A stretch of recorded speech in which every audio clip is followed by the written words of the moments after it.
Thank you everybody for coming and taking time out of your day. I know how valuable all of your time is to be here with us for the World AIDS Day event of 2016. We are so happy to see you. My name is Kira Manser. I'm the clinical director at the Center for Sexual Pleasure and Health, which is a small educational nonprofit in Pawtucket. And I'm also a very, very proud member of the Rhode Island HIV and STI Prevention Coalition, which is the group that every year does all of the work needed to put this event together.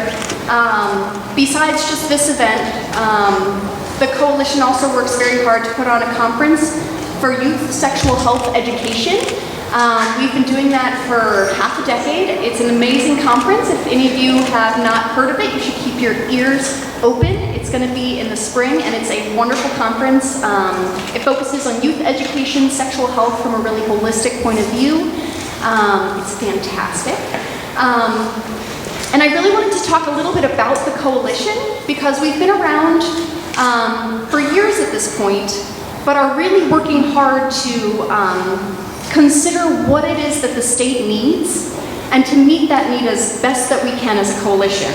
And part of what that has included is actually changing our mission over the last year, and we're engaging a new strategic planning process to really ensure that the work that we're doing, that the people that we have on our team that have access to all of these amazing organizations and resources and perspectives on how to reduce HIV and STI transmission in the state of Rhode Island.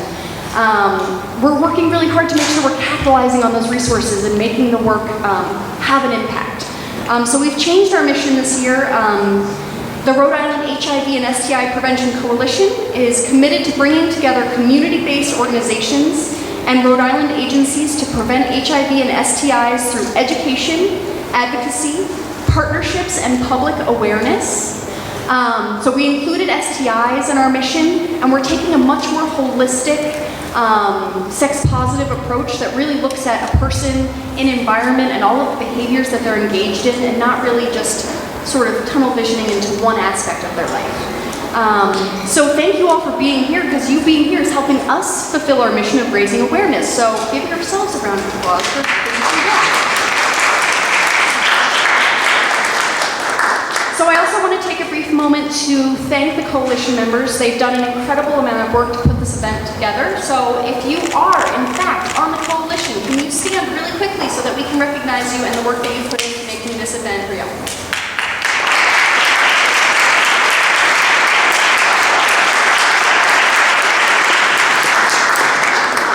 Specifically, I'd like to point out Kayla and Shannon, who are our co-chairs and who have also done a ton of work for this event, and I have the great pleasure of working with them. They're fantastic human beings, so just, you know.